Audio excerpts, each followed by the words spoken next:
បាទសូមគោរពជំរាបសួរដល់ពុកម៉ែបងប្អូនប្រជាកសិករទាំងអស់ដែលកំពុងតែទស្សនាថ្ងៃនេះខ្ញុំសូមធ្វើការ live បន្តិចដោយសារខ្ញុំរងចាំការងារខ្ញុំឆ្លៀតបន្តិចព្រោះដោយសារខ្ញុំចុះបេសកកម្មចុះជួបកសិករផ្ទាល់កសិករផលិតទុរេនបាទអញ្ចឹងខ្ញុំឃើញមានចំណុចត្រឹមត្រូវនិងចំណុចខ្វះខាតតកតងទៅនឹងដំណើរនៃការផលិតរាប់ចាប់តាំងអំពីចាប់ដើមដាំហៅ planting រហូតទៅដល់ harvesting បាទប្រមូលផលតាំងពីចាប់ដើមរហូតទៅដល់ប្រមូលផលមានពុកម៉ែបងប្អូនខ្លះក៏បានធ្វើត្រឹមត្រូវខ្លះក៏បានធ្វើអត់ត្រឹមត្រូវអញ្ចឹងបើកាលណាយើងយល់មិនត្រូវយើងធ្វើមិនត្រូវយើងទទួលបាននៅលទ្ធផលមិនត្រូវដូចគ្នាបាទដោយសារក្នុងកំឡុងខែ6នេះខ្ញុំបេសកកម្មចុះខេត្តច្រើនហើយក៏ជាខែដែលពុកម៉ែបងប្អូនមកមានញឹកនៅក្នុងការប្រមូលផលផងហើយពុកម៉ែបងប្អូនខ្លះក៏ប្រមូលផលរួចហើយត្រៀមនៅក្នុងការផលិតក្នុងរដូវកាលក្រោយពីព្រោះតកតងទៅនឹងរដូវកាលប្រមូលផលយើងរាប់ចាប់តាំងពីខែមករាកុម្ភៈមីនាមេសាឧសភាមិថុនាកក្កដា3ខែនេះគឺជាការប្រមូលផលដ៏ច្រើនសន្ធឹកសន្ធាប់បាទបានន័យថានៅតាមបណ្ដាខេត្តផ្សេងហ្នឹងគឺប្រមូលផលខែហ្នឹងច្រើនប៉ុន្តែការប្រមូលផលទុរេនមិនមែនត្រឹមតែ3ខែហ្នឹងទេវាមានតាំងពីកក្កដាសីហាកញ្ញាតុលាវិច្ឆិកានោះអ្នកខ្លះក៏ទៅដល់វិច្ឆិកានោះប្រមូលអញ្ចឹងទុរេនខ្មែរយើងមានខេត្តខ្លះតំបន់ខ្លះប្រមូលរហូតទៅដល់ខែ10ខែ11ក៏តែមានប៉ុន្តែនៅក្នុងបរិមាណតិចតួចតែដែលច្រើនហ្នឹងគឺ3ខែហ្នឹងឧសភាមិថុនាកក្កដា3ខែហ្នឹងគឺថាសម្បូរមិនថានៅប្រទេសយើងនេះសូម្បីតែនៅជិតខាងយើងក៏សម្បូរដែរខែហ្នឹងគឺសម្បូរច្រើនដោយសារជារដូវកាលរបស់វារដូវកាលទុរេនបាទអញ្ចឹងខ្ញុំឆ្លៀត live បន្តិច live ឲ្យដើម្បីជំរាបជូនពុកម៉ែបងប្អូនបន្ថែមទៀតបាទបន្ថែមទៀតពីព្រោះការ live រយៈពេល2ឆ្នាំកន្លងមកនេះខ្ញុំគិតថាពុកម៉ែបងប្អូនលំមទទួលបានគ្រប់គ្រាន់ហើយហើយសម្រាប់ពុកម៉ែបងប្អូនដែលមិនទាន់យល់ច្បាស់អាចទៅមើលការ live នៅក្នុង YouTube channel របស់ក្រុមហ៊ុន AMC Agriculture ហើយនិង Facebook page AMC Agriculture ឬក៏នៅក្នុង channel YouTube មួយទៀតហ្នឹង AMC សំណួរចម្លើយអាហ្នឹងគឺមានតែសំណួរចម្លើយសួរឆ្លើយប្រហែលទៅយ៉ាងណាក៏ដោយខ្ញុំនឹងព្យាយាមរំលែកពេលមួយចំនួនធ្វើជាវីដេអូឃ្លីបខ្លីៗបន្ថែមទៀត4-10នាទីដើម្បីជំរាបចែកជូននៅបច្ចេកទេសសំខាន់ពីព្រោះក្រោយប្រមូលផលយើងនឹងទៅដល់រឿងកិច្ចការងារផលិតស្លឹកបន្ថែមទៀតអញ្ចឹងក្នុងដំណាក់កាលនៃការផលិតស្លឹកតែមួយមុខគត់វាមិនសូវមានភាពស្មុគស្មាញច្រើនបើយើងធ្វើយ៉ាងម៉េចឲ្យតែបានស្លឹកមកឲ្យទៅចេញស្លឹកចេញត្រួយមកច្រើនមក1វគ្គ2វគ្គ3វគ្គឲ្យតែបានច្រើនមកឲ្យតែល្អទៅឲ្យមានស្លឹកទ្រប់ទ្រុលពេញដើមដើម្បីយើងមានគេហៅថាភាពសមប្រកបឬក៏យើងហៅថា well prepare ឬក៏ be ready ត្រៀមខ្លួនឲ្យជាស្រេចមុននឹងចាប់ផ្ដើមមានផ្កាមានផ្លែពីព្រោះនៅពេលដែលមានផ្កានិងមានផ្លែវាដូចជាបើមនុស្សយើងស្ត្រីមានគ័រយ៉ាងឯងអញ្ចឹងក្នុងកំឡុងពេលដែលមានគ័រទាំងការហូបចុកទាំងការញ៉ាំទាំងការដើរហើរទាំងការស្នាក់នៅទាំងការសពបែបយ៉ាងហ្នឹងគឺមានការប្រយ័ត្នប្រយែងជាងដែលយើងខ្លួនទៅទេបាទអញ្ចឹងទុរេនដូចគ្នានៅពេលដែលវាមានផ្កានៅក្នុងកំឡុងពេលមានផ្កានិងមានផ្លែហ្នឹងគឺជាពេលវេលាដែលយើងមានការត្រូវប្រយ័ត្នប្រយែងរៀបចំខាខាំងហាមឃាត់នៅកត្តាមួយចំនួនសកម្មភាពមួយចំនួននៅក្នុងដំណាក់កាលហ្នឹងដើម្បីជៀសវាងការជ្រុះផ្កាជ្រុះផ្លែដោយនៅក្នុងដំណាក់កាលផ្កានៅពេលដែលយើងអត់បានរៀបចំទុកដាក់វាឲ្យបានត្រឹមត្រូវវានឹងទៅចេញត្រួយនៅក្នុងពេលដែលវាមិនត្រូវចេញវាទៅជាជ្រុះផ្កានៅពេលដែលវាមានផ្លែបើយើងអត់បានរៀបចំវាឲ្យស្រួលបួរវានឹងជ្រុះវានឹងទៅជារួងជ្រុះផ្លែជ្រុះក្តឹបឬក៏ជ្រុលទៅរហូតដល់ចិត្តកាត់ប្រមូលផលវាចេញត្រួយចេញអីវាទៅជារឿងបាត់បង់រសជាតិបាត់បង់គុណភាព ផ្លែអត់ល្អអត់ត្រឹមត្រូវទៅតាមកម្រិតស្តង់ដារដែលគេចង់បានជាដើមឡាក់នឹងឡាក់អញ្ចឹងក្នុងកំឡុងពេលមានផ្កានិងមានផ្លែវាមានរឿងរ៉ាវជាច្រើននៅក្នុងនឹងប្រកបនៅក្នុងនឹងអញ្ចឹងហើយបាន AMC តែងតែឡាយផ្ដល់នៅបច្ចេកទេសដូចជាការផលិតស្លឹកនៅក្នុងផ្កាហើយនឹងផលិតស្លឹកនៅក្នុងផ្លែនៅពេលដែលផ្កាបានប្រហែលជាប្រវែងនេះគេត្រូវផលិតស្លឹកម្ដងទៀតនៅក្នុងពេលនឹងផលិតបានមួយត្រួយទៀតដើម្បីបញ្ជិះការចេញផ្កាការចេញត្រួយខុសការខុសវេលាប្រឈមទៅនឹងការជ្រុះផ្កាឬក៏វាទៅជ្រុះដល់ក្តឹបអីចឹងទៅវាខុសពេលខុសវេលាហើយ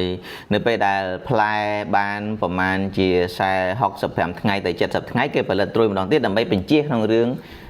ពេលដែលមុនប្រមូលផលអីជាដើមហើយក៏ជាពេលវេលាដែលយើងធ្វើផលិតត្រួយមួយវគ្គទៀតអាចរាប់ថាជាត្រួយលើកទី1ពីព្រោះក្នុងមួយវត្តរដូវកាលដែលទុរេនវាមានវ័យផលិតផលផ្លែផ្កាហ្នឹងវាត្រូវការមានការផលិតត្រួយផលិតស្លឹកអីប្រហែលជា4-5វគ្គក្នុងមួយជុំរបស់វាមួយ cycle របស់វាហ្នឹងមកវត្តជីវិតរបស់វាក្នុងមួយឆ្នាំហ្នឹងអញ្ចឹងយើងត្រូវផលិតឲ្យបានគ្រប់គ្រាន់ដើម្បីដំណើរការនៃការផលិតផ្កាបានសមប្រកបហើយដំណើរការនៃការផលិតផ្លែក៏បានសមប្រកបនៅពេលដែលយើងបានរៀបចំវាឲ្យបានរួចរាល់ច្បាស់លាស់ត្រឹមត្រូវអញ្ចឹងថ្ងៃនេះខ្ញុំនឹងឡាយចែកជូនពុកម៉ែបងប្អូនបន្តិចអាចវែងអាចខ្លីទៅតាមការវេលាជាក់ស្ដែងបាទខ្ញុំនឹងនិយាយម្ដងទៀតសាច់ជាថ្មីម្ដងទៀតតាំងពីដំណើរការនៃការចាប់ផ្ដើមដាំរហូតទៅដល់ប្រមូលផលតើយើងធ្វើអីខ្លះនៅក្នុងសកម្មភាពមួយហ្នឹងហើយចំណែកអ្នកដែលដាំយើងគិតតាំងពីដើមមកអ្នកដែលគម្រោងដាំអ្នកដែលនឹងប្រុងប្រៀបដាំអ្នកដែលត្រៀមដាំគិតតាំងពីដើមមកចំណែកពុកម៉ែបងប្អូនខ្លះដាំរួចរាល់ហើយជាទុរេនដែលប្រមូលផលហើយយើងចាប់គិតតាំងពីប្រមូលផលហ្នឹងទៅអញ្ចឹងនៅថ្ងៃនេះខ្ញុំនឹងឡាយម្ដងទៀតចែកម្លែកសាច់ជាថ្មីម្ដងទៀតដើម្បីចែកជូនពីព្រោះមានពុកម៉ែបងប្អូនខ្លះស្ដាប់មិនដែរប៉ុន្តែសួរមិនដែរស្ដាប់មិនដែរសួរមិនដែរព្រោះខ្ញុំទទួលសំណួរពេលខ្លះពីអតិថិជនម្នាក់ពីកសិករម្នាក់ហ្នឹងគាត់សួរក្នុងរឿងដដែលប្រហែលជា4-10ដងក៏មានដែរអញ្ចឹងបានន័យថាមិនទាន់ចាំតែទោះយ៉ាងណាក៏ដោយខ្ញុំនឹងព្យាយាមឆ្លើយពីព្រោះបេសកកម្មរបស់ AMC គឺថាចង់ឲ្យផលិតករបាទអ្នកផលិតទុរេនកសិករអ្នកផលិតទុរេននេះចេះដឹងយល់ច្បាស់លាស់ប្រកបវិជ្ជាដោយខ្លួនឯងពីព្រោះយើងដឹកដៃយើងដឹកដើម្បីឲ្យគាត់ចេះដើរមិនមែនដឹកដើម្បីដឹករហូតទេព្រោះយើងក៏អត់មានពេលគ្រប់គ្រាន់ដឹករហូតពីព្រោះអតិថិជនក្នុងម្នាក់មកយើងទទួលសំណួរចម្លើយពីគាត់ប្រហែលជា10ទៅ20នាទីក្នុងម្នាក់អញ្ចឹងយើងមានពេលតែប្រហែលម៉ោងធ្វើការអញ្ចឹងអត់គ្រប់គ្រាន់អញ្ចឹងគ្មានជំរើសអ្វីក្រៅពីដឹកឲ្យគាត់ចេះដើរដោយខ្លួនឯងឲ្យពុកម៉ែបងប្អូនចេះដោយខ្លួនឯងពីព្រោះការចេះដោយខ្លួនឯងគឺជាការមានទីពឹងបាទពុកម៉ែបងប្អូនជាកសិករមានទីពឹងមានភាពកក់ក្ដៅថាបើក្នុងករណីថាវាមានហេតុភេទអីកើតឡើងក្នុងចន្លោះកាលមួយយើងចេះកសិករដូចជាគ្រូពេទ្យអញ្ចឹងជីថ្នាំបកែវាដូចជាថ្នាំដល់ពូកែអញ្ចឹងនៅពេលដែលយើងមានថ្នាំបកែបូកជាមួយនឹងគ្រូពេទ្យជំនាញបូកបញ្ចូលគ្នាទៅដំណាំទុរេនរបស់យើងនឹងមានការលូតលាស់ល្អនឹងមានវឌ្ឍនភាពល្អប្រសើរអញ្ចឹងត្រូវការទាំងពេទ្យបកែត្រូវការទាំងថ្នាំពូកែបើយើងមានតែថ្នាំពូកែខ្វះពេទ្យបកែដាក់ថ្នាំអត់ត្រូវបើយើងមានតែគ្រូពេទ្យបកែខ្វះថ្នាំបកែដាក់មិនដឹងយកអីទៅដាក់ដើម្បីឲ្យវាជារោគអញ្ចឹងត្រូវការទាំងពីរ AMC ដើរតួនាទីនៅក្នុងការផលិតគ្រូពេទ្យបកែបាទផលិតគ្រូពេទ្យឲ្យបានច្រើនហើយកន្លងមក2ឆ្នាំនេះគឺថាយើងផលិតបានច្រើនគួរសមទៅហើយអញ្ចឹងពេទ្យបកែនេះបច្ចុប្បន្នខ្ញុំឃើញគាត់មានទឹកចិត្តក្នុងការចែករំលែកប្រជាជននៅក្នុងសហគមន៍តំបន់របស់គាត់បាទខ្ញុំពិតជាសូមគោរពអរគុណមែនតើតកតងទៅនឹងសេចក្តីល្អដែលពុកម៉ែបងប្អូនចេះទៅហើយយកទៅចែកបន្តនេះគឺជាអ្វីដែលខ្ញុំចង់បានបាទខ្ញុំចង់បានអញ្ចឹងមែនតើព្រោះរយៈពេលដែលខ្ញុំប្រឡូកក្នុងវិស័យកសិកម្មនេះវាយូរឆ្នាំដែរហើយខ្ញុំក៏ព្យាយាមនាំពុកម៉ែបងប្អូនមិនថាកសិករធ្វើស្រូវធ្វើដំឡូងធ្វើចន្ទីធ្វើទុរេនធ្វើអីទេចេះតែឲ្យគាត់នាំគ្នាចែកម្លែកនៅអ្វីដែលល្អ នៅអ្វីដែលល្អនៅអ្វីដែលមិនល្អអ្វីដែលមិនល្អយើងចែកម្លែកគ្នាដើម្បីទប់ស្កាត់កុំឲ្យធ្វើអញ្ចឹងបន្តទៀតអ្វីដែលល្អយើងចែកម្លែកគ្នាដើម្បីឲ្យអនុវត្តឲ្យបានល្អទាំងអស់គ្នាពីព្រោះការអនុវត្តពេលខ្លះមិនប្រកបទេមិនប្រកបថាការធ្វើទៅវាត្រូវ 100% ទេជួនអីធ្វើនៅកន្លែងហ្នឹងត្រូវតែធ្វើនៅកន្លែងនេះមិនត្រូវក៏ថាបានដែរអញ្ចឹងវាតែងតែមានកំហុសឆ្គងនៅក្នុងចន្លោះទាំងអស់ហ្នឹងអញ្ចឹងយើងដើម្បីចាប់កំហុសឆ្គងចោលពីព្រោះយើងអត់ចង់ឲ្យវាមានកំហុសឆ្គងនៅក្នុងខ្លួនយើងទេបើថាមនុស្សមានការខុសជាប្រកបដីជាធម្មតាទេក៏ប៉ុន្តែយើងកុំឲ្យលើកទឹកចិត្តរឿងខុសយើងអត់លើកទឹកចិត្តទេកន្លែងណាដែលខុសយើងកាត់ចោលអាកន្លែងណាដែលត្រូវយើងទាញយកមកដើម្បីអភិវឌ្ឍបន្ថែមអញ្ចឹងបងខ្លះគាត់មានចិត្តល្អនៅពេលដែលគាត់ផលិតបានហើយគាត់ធ្វើបានគាត់ទៅប្រាប់មិត្តភ័ក្តិគាត់នៅក្នុងតំបន់សហគមន៍របស់គាត់មិត្តភ័ក្តិបងប្អូនពូមីងកូនក្មួយគាត់ក្នុងតំបន់បាទហើយក្តីគោរពមែនតើអញ្ចឹងឲ្យយើងនាំគ្នាបន្តចែកទៀតខ្ញុំចែកបងប្អូនចែកទៀតព្រោះអានឹងវាជាធម្មទានអត់អស់លុយទេបងប្អូនណាតែគាត់ថាយើងវាអស់ពេលវេលាបន្តិចតែទោះយ៉ាងណាក៏ដោយវាដើម្បីសហគមន៍យើងប្រទេសជាតិតំបន់របស់យើងរីកចម្រើនវាត្រូវតែមានការចែករំលែកនៅសេចក្តីល្អនៅចំណេះជំនាញដែលល្អដែលយើងអាចអនុវត្តទៅបានជោគជ័យ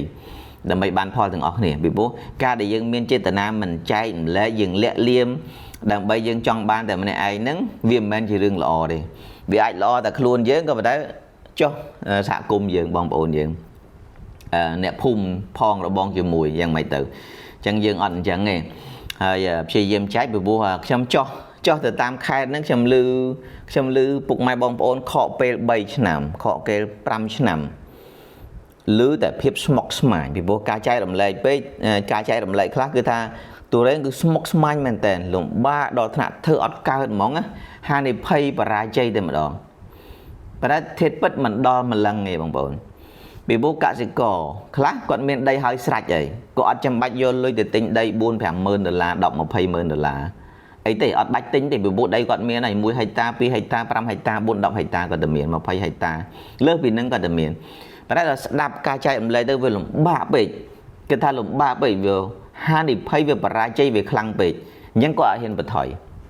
ព្រោះដើមតរេនម្ដងវាអាចមាន20000អាចមាន40000ឬក៏ថ្លៃលើសនឹងទៀតតាមតូចធំតាមហ្នឹងអញ្ចឹងគាត់គិតថាចំណាយប៉ុណ្្នឹងទៅអាចថាវានឹងជួបហានិភ័យព្រោះគាត់អត់ហ៊ានបន្ថយតាមមកស្ដាប់មើលទៅគឺថាឱកាសនៃការបរាជ័យវា 90% ទៅហើយឬក៏សឹងទៅលើសនឹងអញ្ចឹងគាត់គិតថាវាមិនគួរណាយកលុយទៅបន្ថយនឹងការបរាជ័យទាំងអស់ហ្នឹងតែអ្នកដែលប្រាប់គាត់ថាបរាជ័យមកដល់ឥឡូវនេះគេមានអាយុ5ឆ្នាំ6 7ឆ្នាំបាត់ហើយតរេនគេកើបលុយបាត់តែយើងអ្នកស្ដាប់ថាពិបាកណាស់ទៅមិនរួចធ្វើមិនកើតហ្នឹងយើងមិនទាន់បានដាំផងអ្នកខ្លះទៅដាំបាន1ឆ្នាំឬក៏2ឆ្នាំអញ្ចឹងអត់ចង់ឲ្យនៅបន្តខកពេលទៀតបើសិនបើបងប្អូនមានដីគេថាចង់ដាំស្ដាប់ហើយសួរនាំបន្ថែមទៀតបើក្នុងករណីថាមិនទាន់យល់មិនទាន់ច្បាស់អត់ចង់ឲ្យនៅតែគិតថាមិនកើតទៅមិនរួចពិបាកណាស់តាមពិតការធ្វើអត់មានអីពិបាកខ្លាំងពេកណាស់ណាទេបងប្អូនអាការមិនធ្វើទេតែពិបាកយើងពិបាកហ្មងយើងស្មុគស្មាញគិតក្នុងចិត្តប៉ុន្តែនៅពេលដែលយើងធ្វើទៅវាមានផ្លូវដើររបស់វាដំណើរនៃការផលិតហ្នឹងតាំងពីចាប់ដើមរហូតដល់ប្រមូលផលហ្នឹងគឺវាមានដំណើររបស់វាមួយវាមិនមែនថាមិនលំបាកវាមានចំណុចលំបាកនៅក្នុងហ្នឹងដែរវាត្រូវការប្រើបច្ចេកទេសតិចនិចនៅក្នុងហ្នឹងដែរប៉ុន្តែវាមានវិធីវាមានផ្លូវហើយវាមានអ្នកចាំជួយប្រាប់បង្ហាញដឹកនាំមានបងប្អូនណាបើឯណាអត់មានរត់មករក AMC ប្រាប់ជួយដឹកដៃ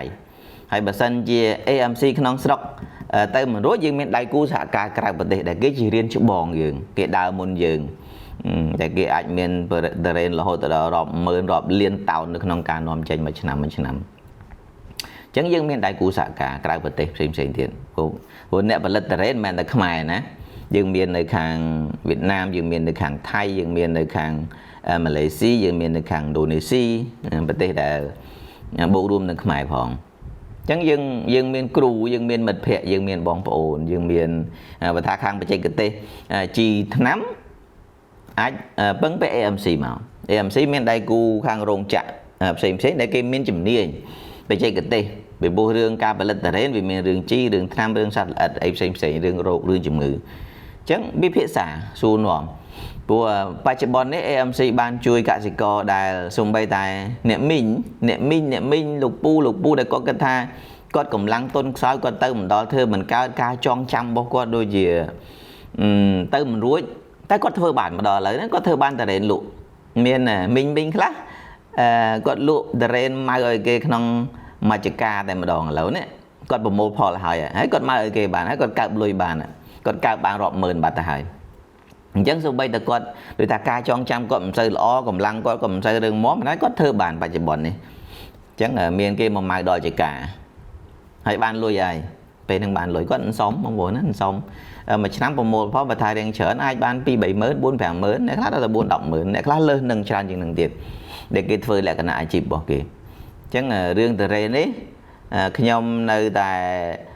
mơ khơi tha ba chỉ bọn ấy khơi nơi nâng đầm nào là trend bảo viên nơi là nơi miền ở cả hay bữa tôi chỉ dưỡng mình toán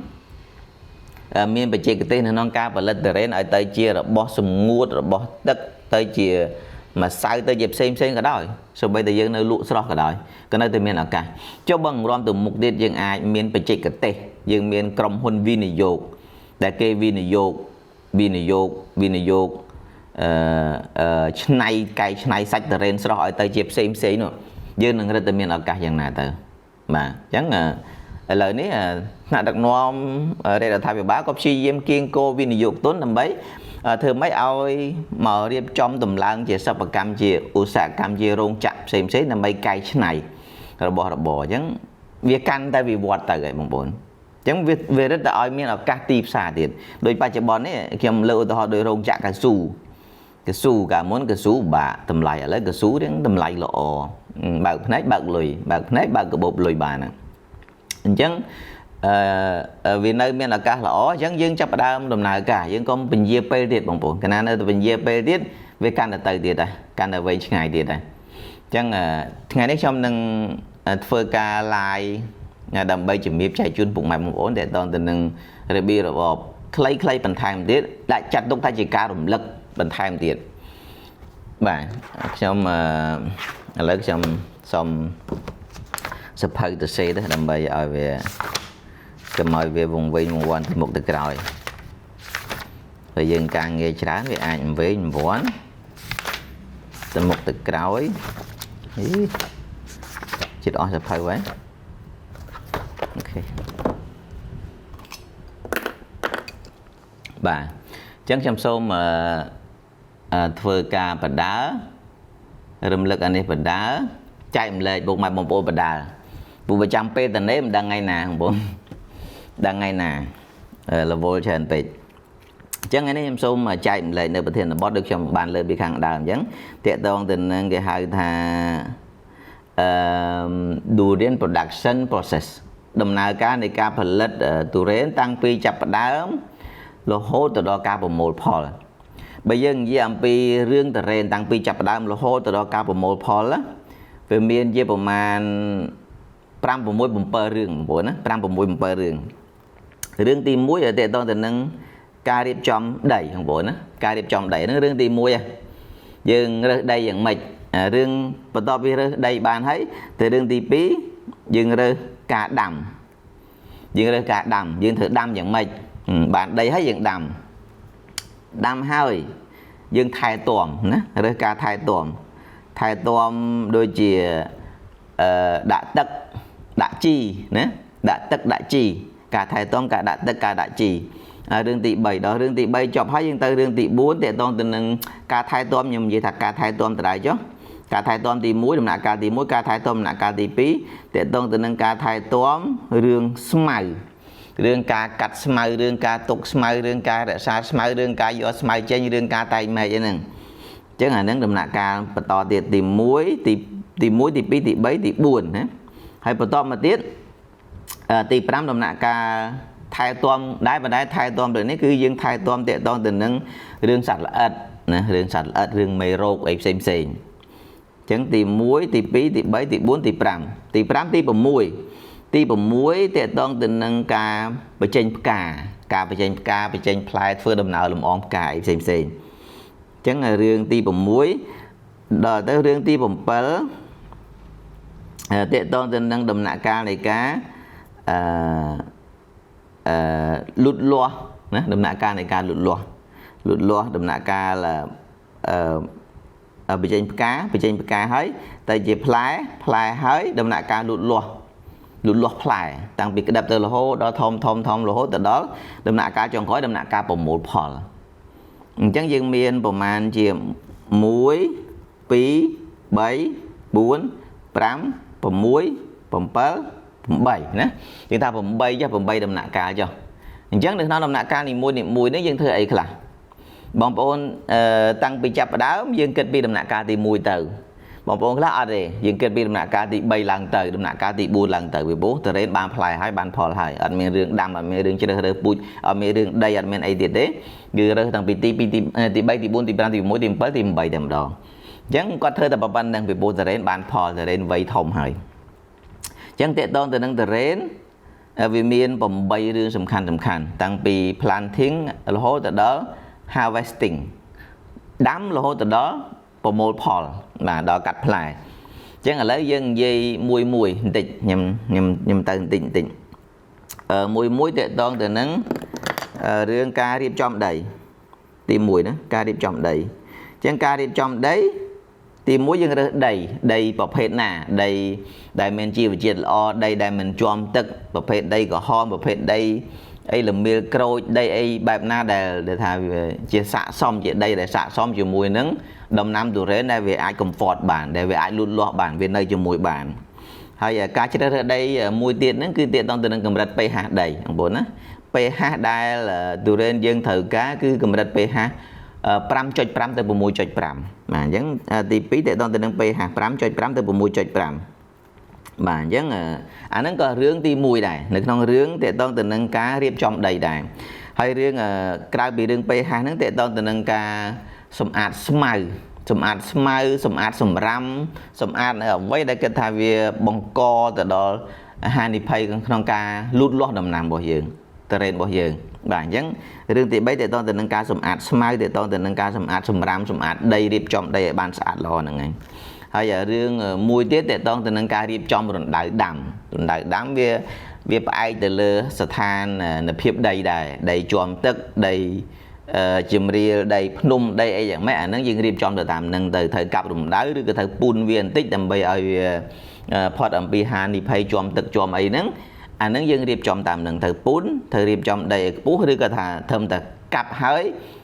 đã đâm để mà đón vì bố bom ôn cả gì có xem cái này nè thấy mà đo ngày nấy miền này có cặp đâm mỏng có ban đêm trong mấy thế có từ đó có cặpประมาณ chia bay buôn tắc trăm tắc trung vinh nắng có cặp hết có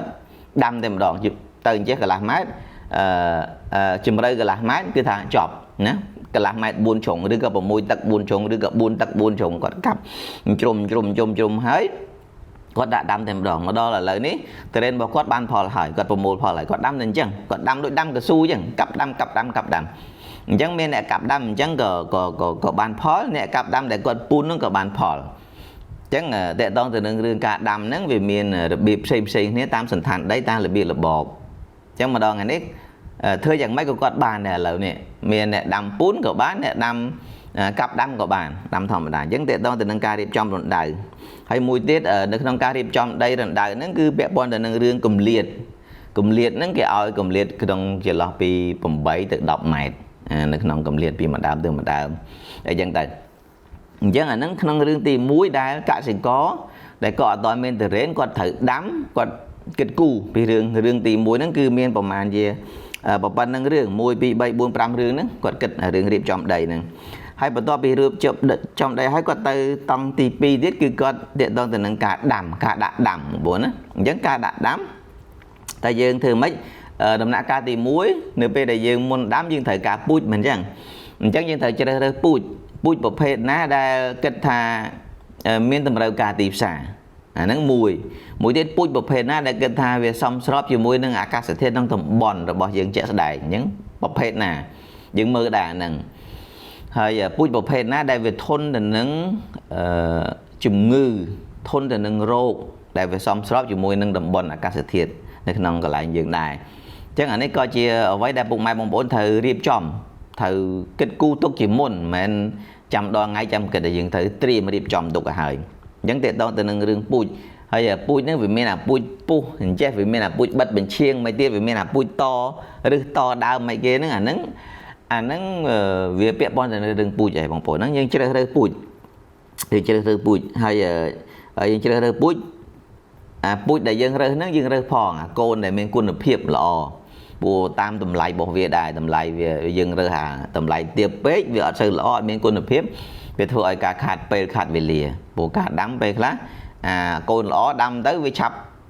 ពេញរូបពេញរាងពេញកន្លោះពេញកមុំឆាប់ប្រមូលផលបាន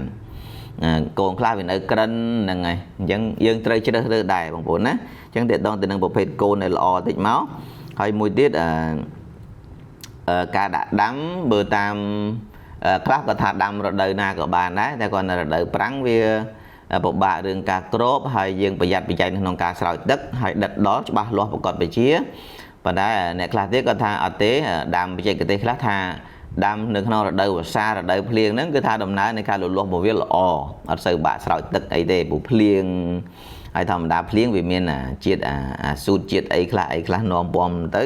វាទៅជាការជំរុញការលូតលាស់បានកាន់តែល្អប្រសើរអញ្ចឹងអាចជ្រើសរើសរដូវភ្លៀងក៏បានដែរបាទហើយមួយទៀតតេតងទៅនឹងការរៀបចំដាំតែម្ដងការរៀបចំដាំនៅពេលដែលយើងជ្រើសរើសហើយយើងបានដាក់ដាំហើយយើងអាខ្លះគេឲ្យកាត់កាត់ឬកាត់អីចោលហ្នឹងមានបងប្អូនខ្លះគាត់កាត់ចោលអ្នកខ្លះក៏អត់បានកាត់ប៉ុន្តែម្ដងថ្ងៃនេះបានផលដែរគាត់ថាមិនបានកាត់មិនបានគូអីទេទៅដល់គឺថាវះអាកតងហ្នឹងគឺដាក់ហ្នឹងមកល្មមមកស្មើហ្នឹងទៅហើយជន់ដីបង្ហាប់ប៉ុណ្ណែនទៅប៉ុណ្ណឹងគាត់ថាគាត់ដាំប៉ុណ្ណឹងអត់មានក្បួនមានខ្នាតអីទេកាលពី6ឆ្នាំមុន7ឆ្នាំមុនគាត់ដាំតាមឮគេថាហើយបរោះយកមកម្ដងថ្ងៃនេះគាត់បានផលហើយគាត់ប្រមូលផលហើយអញ្ចឹងមានបងប្អូនដែលគាត់ដាំអញ្ចឹងក៏គាត់បានផលដែរហើយអញ្ចឹងរឿងទី2គឺរឿងការដាក់ដាំអញ្ចឹងយើងដាំយ៉ាងម៉េចដល់រឿងទី3តេតងទៅនឹងការថែទាំចុះណាការថែទាំតេតងទៅនឹងការដាក់ទឹកតេតងទៅនឹងការដាក់ទឹកតេតងទៅនឹងការប្រើប្រាស់ជីបាទព្រោះអានឹងសំខាន់ណាបងប្អូនសំខាន់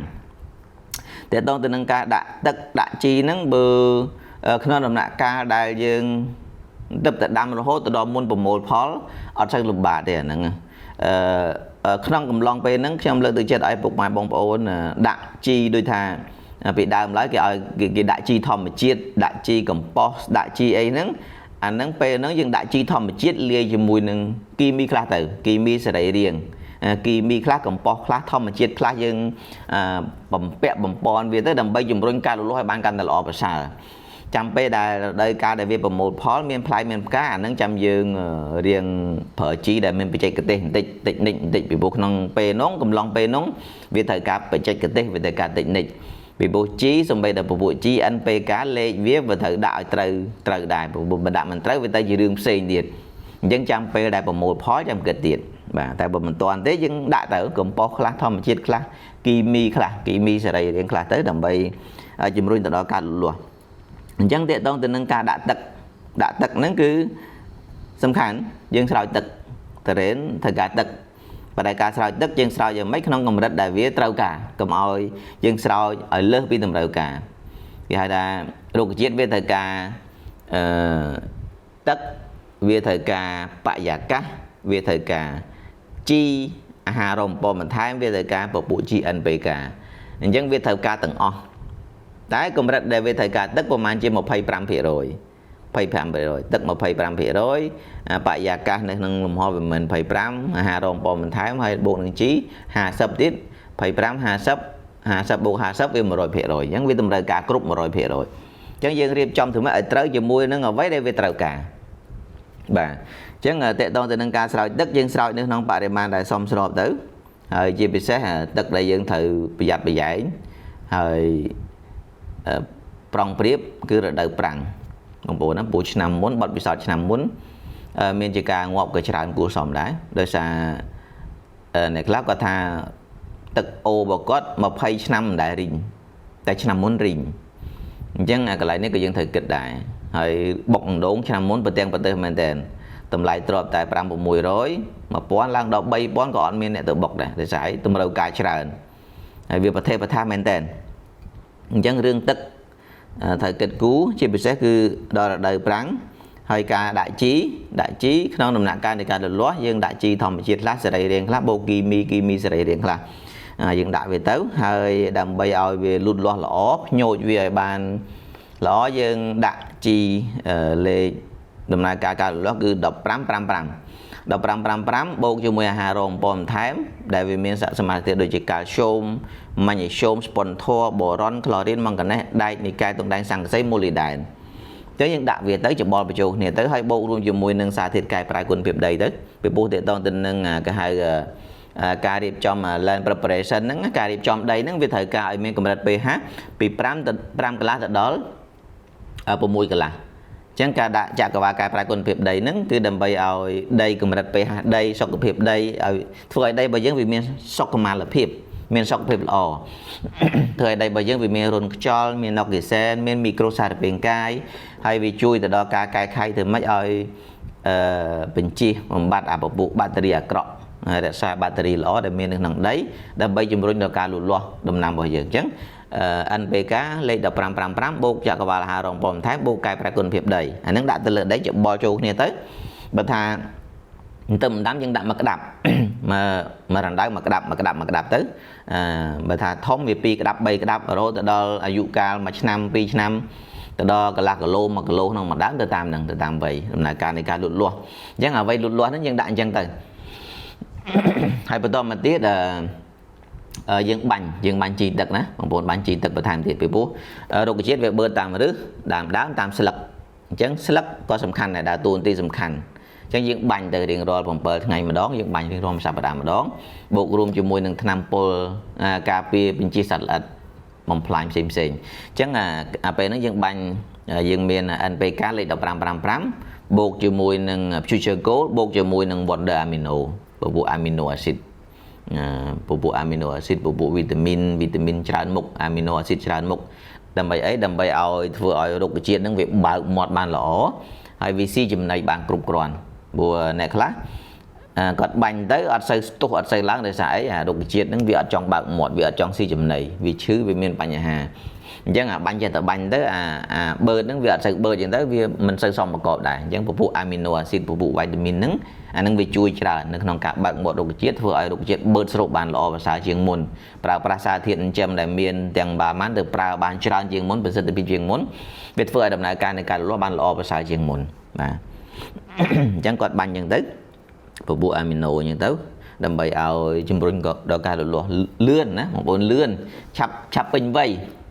បូតារ៉េនខ្លះ4ឆ្នាំគាត់យកផលបានគាត់រៀនផ្លែបានណារកប្រហែលបានជា2 3ផ្លែ4 5ផ្លែអញ្ចឹងដែរនៅខ្លះជិត10ផ្លែដែរជ្រុលដៃទុកឲ្យរឿងច្រើនបន្តិចទៅ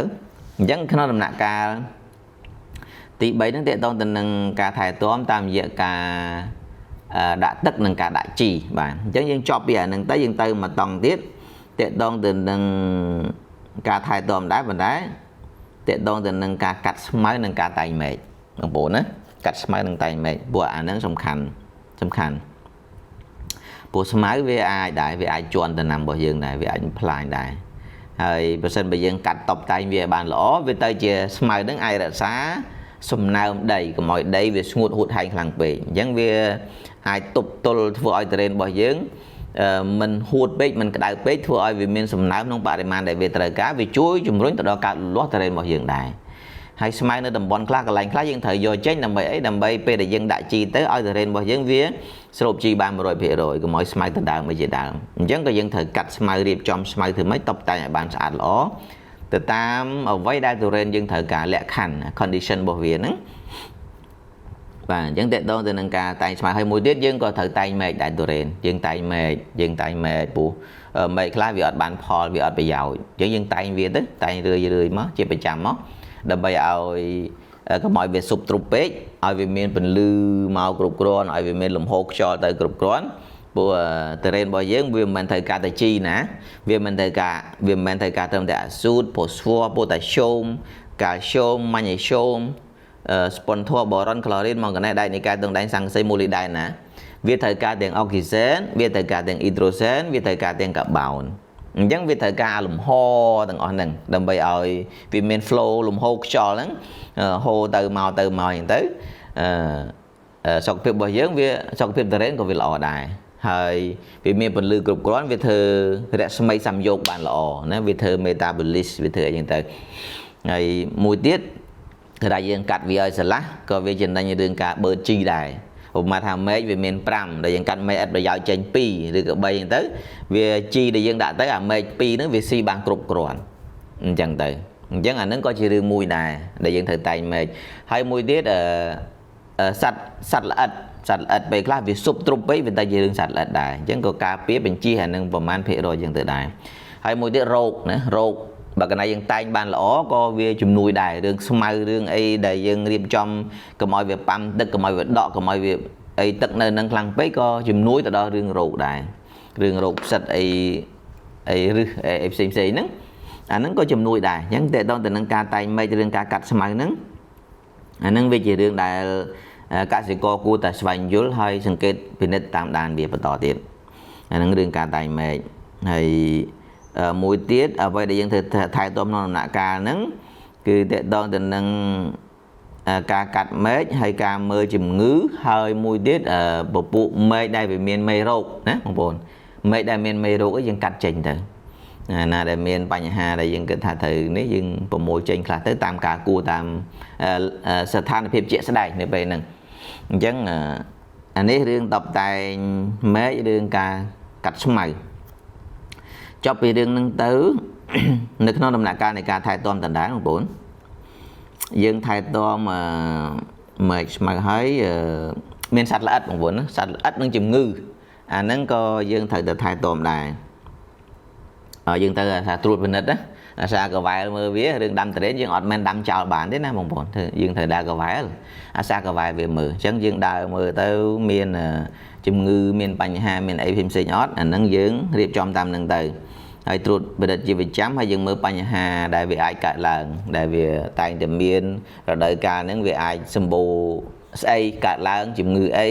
ដែលយើងគិតថាវាជា issues ដែលជាបញ្ហាដែលយើងត្រូវដោះប្រឈមហ្នឹងអាហ្នឹងក៏យើងត្រូវអាសាតាមដានមើលថែដែរហើយមួយទៀតអ្វីដែលយើងត្រូវគិតជំងឺមិនតែជំងឺសត្វល្អិតព្រោះណាសត្វល្អិតមានពេញពីងក្រហមមានមមាញមានអីអាសត្វគេហៅអាសត្វខ្លះបំផ្លាញត្រួយអាសត្វខ្លះបំផ្លាញស្លឹកចាស់អញ្ចឹងអាត្រួយខ្ចីក៏ត្រូវមើលថែអាស្លឹកចាស់ក៏ត្រូវមើលថែពីព្រោះដំណើរនៃការលាស់តរ៉េនវាមានត្រួយវាមានស្លឹកខ្ចីវាមានស្លឹកចាស់វាមានស្លឹកដែលត្រូវជំរុះចោលបងប្អូនណាត្រួយស្លឹកខ្ចីស្លឹកចាស់ស្លឹកដែលត្រូវជំរុះចោលអញ្ចឹងវាមាន cycle របស់វាប្រហែលនេះត្រួយអានេះអាត្រួយទី4ហ្នឹងអាស្លឹកចាស់ហ្នឹងអា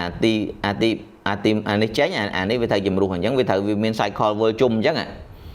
ត្រួយមកចេញមកវាវត្តមកនេះអានេះវាត្រូវជំរុះចោលអញ្ចឹងធ្វើកើតអានេះទៀតកើតអានេះទុកអានេះវាត្រូវជំរុះចោលទៀតអញ្ចឹងវាតគ្នាអញ្ចឹងរហូតអញ្ចឹងយើងត្រូវតែតាមដានមើលការវិវត្តជាក់ស្ដែងបងប្អូនអញ្ចឹងតកតងទៅនឹងរឿងជំងឺតកតងទៅនឹងរឿងសត្វល្អិតយើងត្រូវតែ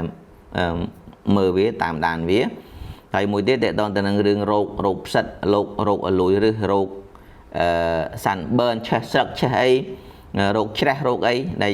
យើងតែងឃើញជួបបញ្ហាដែលយើងគិតថាវាតែងតែមានតែងតែកើតឡើងហ្នឹងបងប្អូនត្រូវតែត្រួតពិនិត្យតាមដានបាទអញ្ចឹងអានេះរឿងទី1ទី2ទី3ទី4ទី5បាទមួយទៀតរឿងទី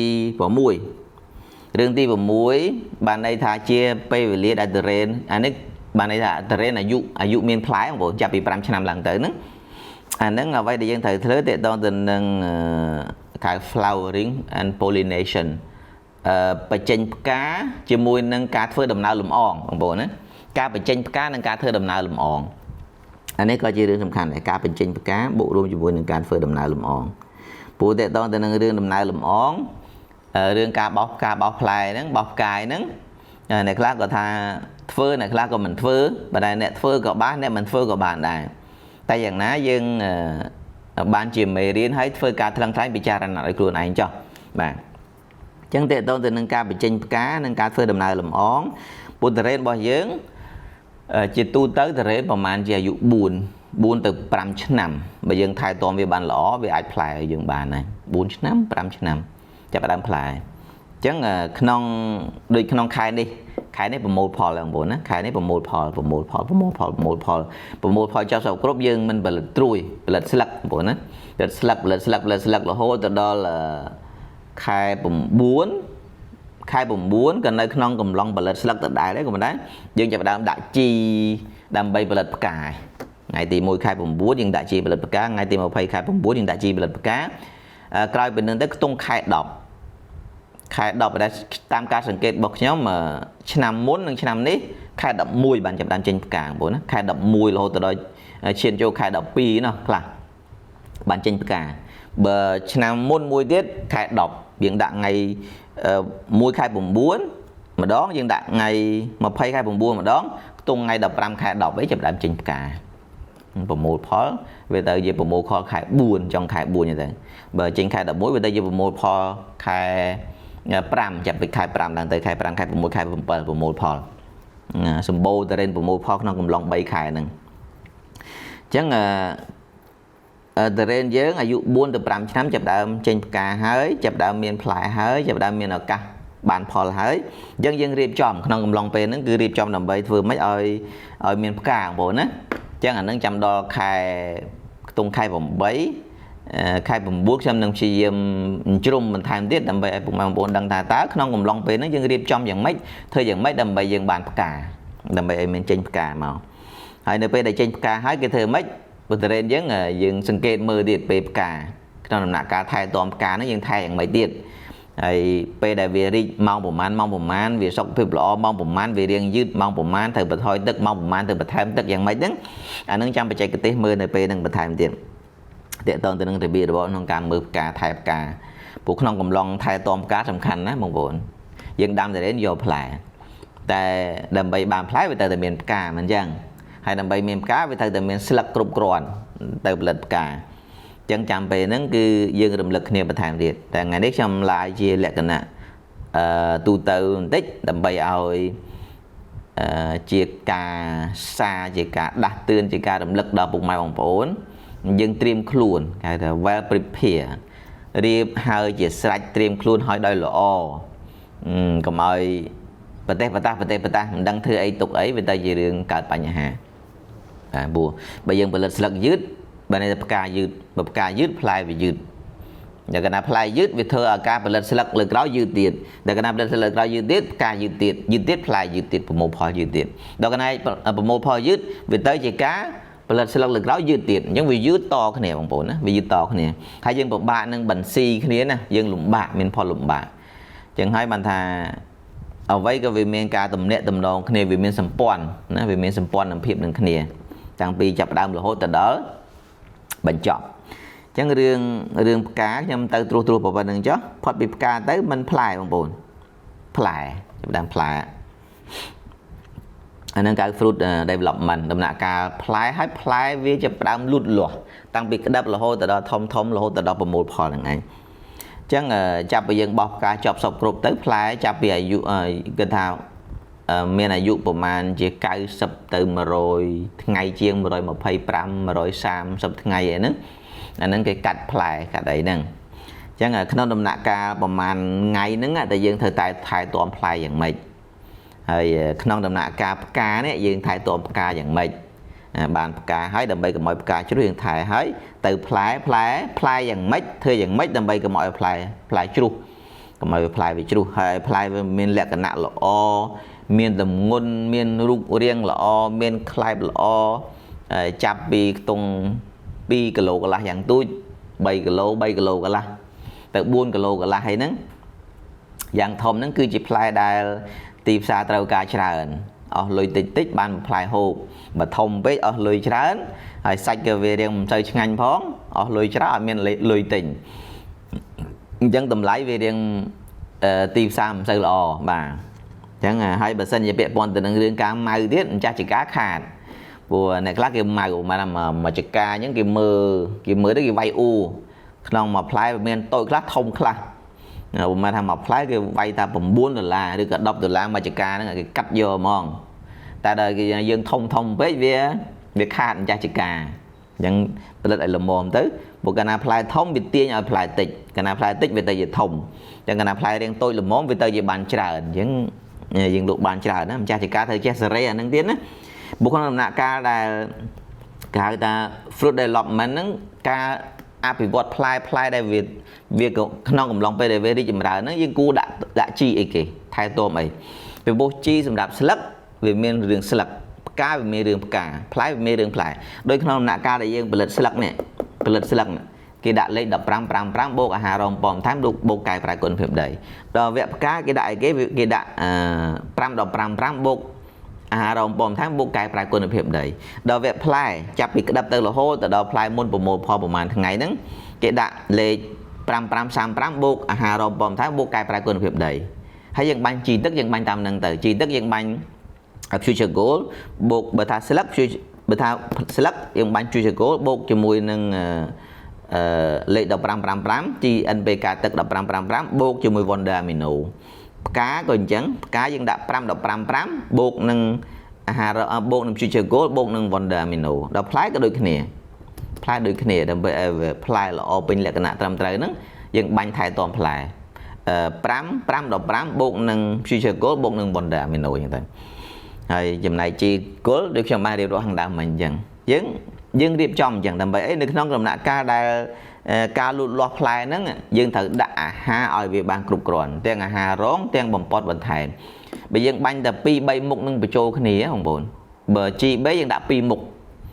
vụ chặt cái vai cài phải con phèm đấy nó vì đào từ lợn đầy thì không buồn nó đào từ lợn đầy thử đây ở đây dương lọ cho cái phèm và tại đào từ lợn đào nó cứ miền pi mục cứ miền NPK lên và tham nạ cá play NPK lên pram bông nâng hà rón bom thèm chặt vào hà rồng bom thèm nứng đại nước nông bê dân đã chặt vào trộn bạt nứng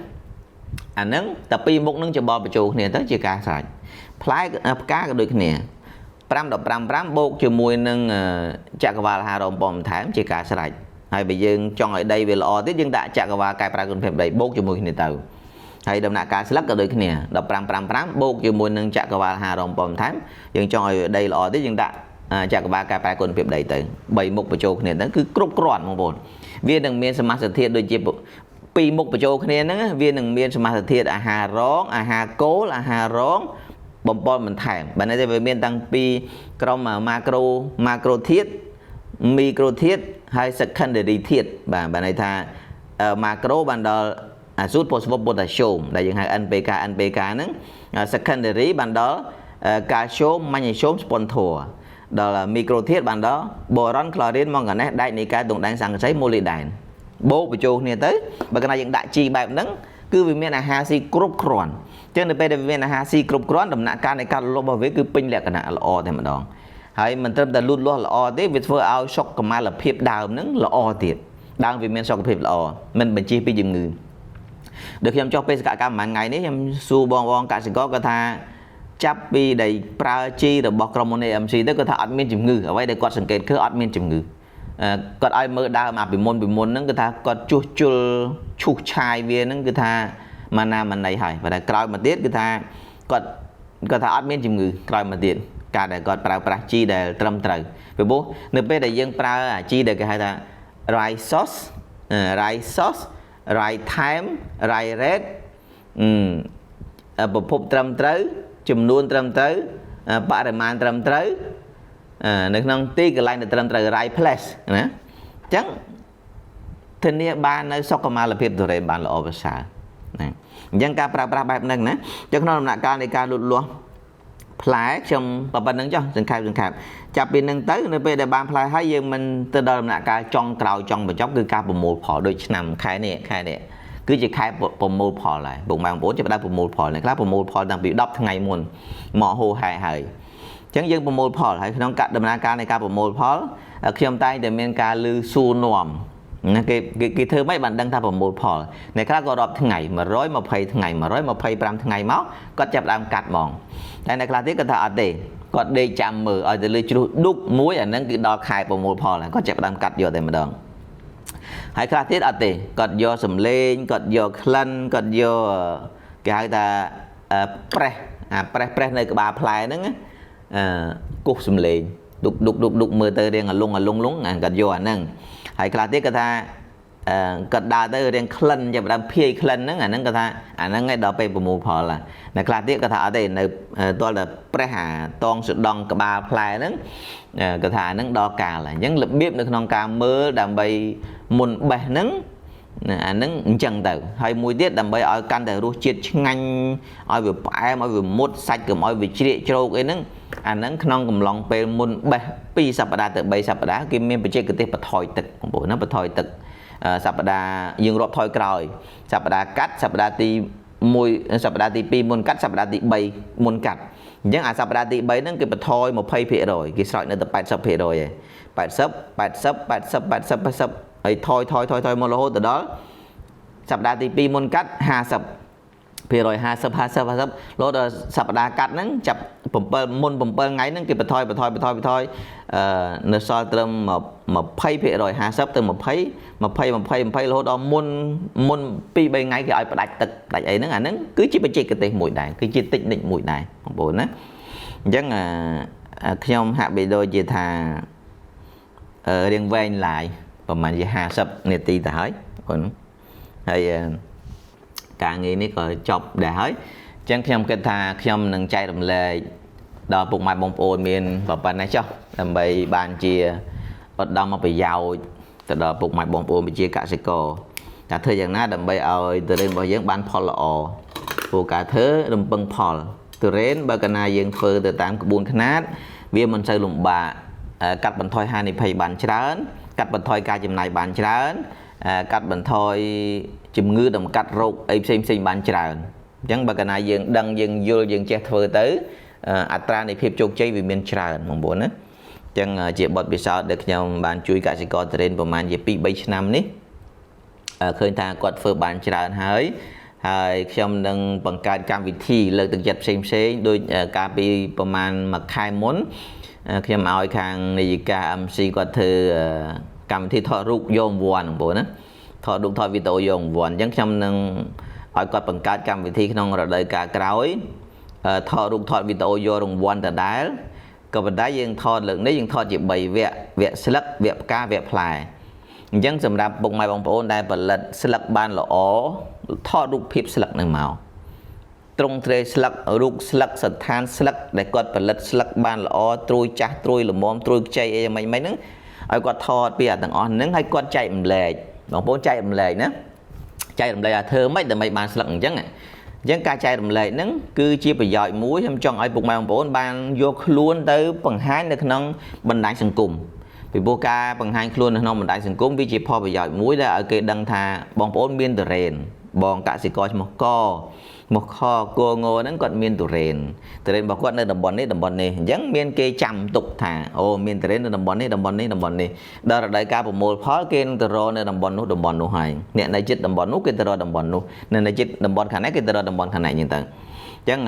ខ្ញុំនឹងឲ្យគាត់បង្កើតកម្មវិធីថតរូបថតវីដេអូយករង្វាន់នៅក្នុងរដូវកាលផលិតស្លឹកនៅក្នុងរដូវកាលផលិតផ្កានិងរដូវកាលផលិតផ្លែអញ្ចឹងសង្ឃឹមថាពុកម៉ែបងប្អូនស្ដាប់คลิปការចែករំលែកការ live របស់ខ្ញុំទៅដើម្បីបានជាគំនិតយោបល់យកទៅ adjust យកទៅថែមថយបន្ថែមទៀតឲ្យស៊ីឲ្យត្រូវជាមួយស្ថានភាពចំការជាក់ស្ដែងទឹកដីជាក់ស្ដែងអាកាសធាតុជាក់ស្ដែងនៅតំបន់នោះបាទអញ្ចឹងយកទៅកែខៃយកទៅច្នៃបន្ថែមចោះ